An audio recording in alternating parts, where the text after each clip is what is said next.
This morning we introduced the Every Child Deserves a Family Act, along with about 30 of my colleagues. I don't know whether that number has changed since this morning, but it may have.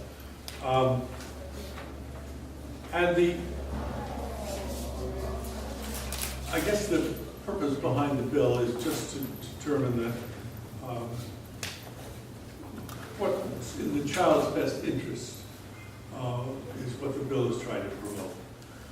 Information, there is no information that shows us that children raised in single parent or gay and lesbian parent households have any more or less problems than all other children.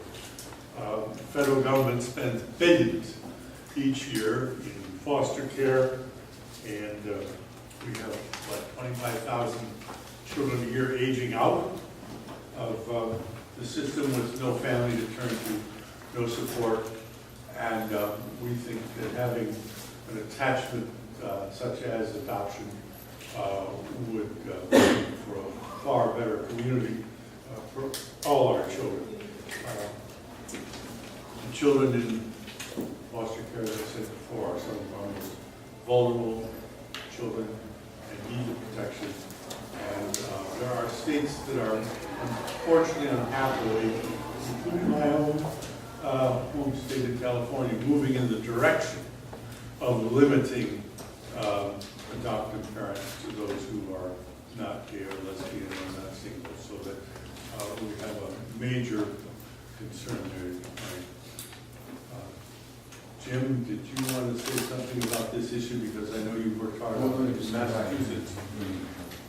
How you doing? Oh, hi, nice to meet you. This is my constituent.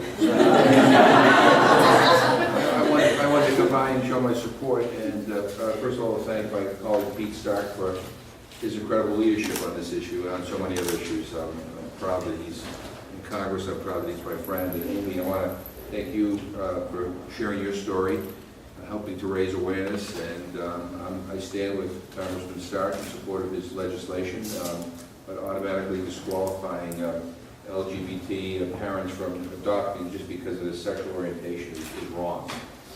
And it makes no sense, especially when so many children in foster care are waiting to be adopted. And the current patchwork of unfair state laws and policies of our foster care system is denying vulnerable kids access to permanent, safe, and stable homes. And I'm proud to be a co-sponsor of your bill, Every Child Deserves a Family Act. And I'm proud to stand with Amy Coleman. Thanks for coming down here and doing this. Yeah. Amy and I decided that Osama bin Laden would have been a lousy father whether he was gay or not.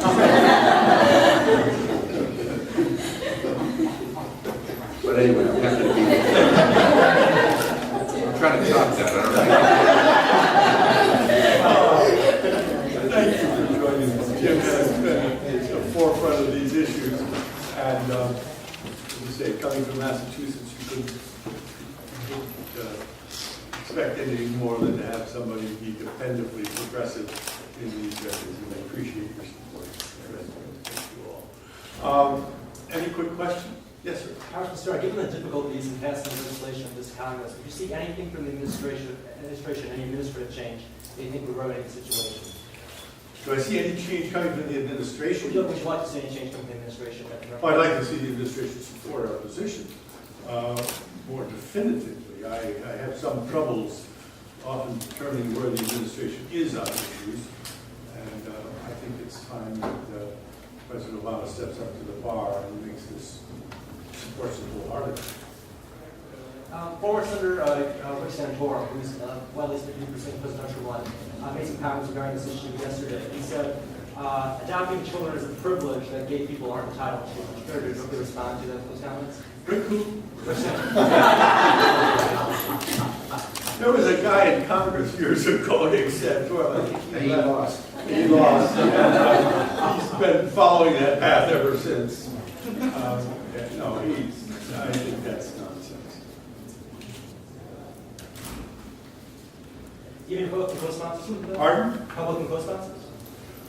We do. We have one Republican who has said she will co-sponsor, and I'll give your name, but I'm sure that I'm not signing her up without her permission. Okay? Have you spoken with Dave Camp about getting a hearing on our market for this bill? No, I haven't, and I suppose that we'll have a hearing on it at some point, one way or the other. The press will require it, or the Republicans will, in opposition to it. The hearing may not be favorable, but there may very well be a hearing. Is Leader Pelosi a co-sponsor? Pardon? Leader Pelosi, is she a co-sponsor? No. Why isn't she a But co-sponsor? I don't know. Haven't talked. And as I say, I can't imagine she would oppose it, but that's, as I can't imagine anybody in the Bay Area would. But I don't want to sign people up without their knowing I'm signing them up. I think everybody who cares about family values will co-sponsor this. Well, thank you all. We're going to have a panel, and they're going to be able to discuss a lot more of this in detail for you, and perhaps answer many more questions. Thanks a lot. Thanks, Jeff. Amy, thank you.